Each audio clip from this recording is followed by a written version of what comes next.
Good idea para sa mga takot magprito na kagaya ko. Ayan po. Yan. Eto po.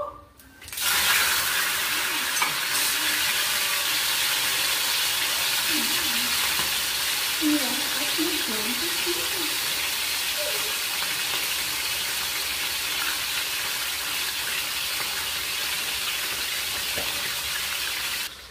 Ayan, ibabaliktad ng namin. Hello! Walang takot-takot. Good.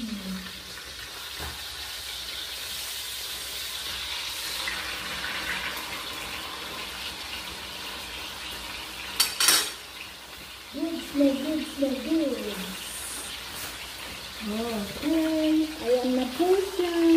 Very nice.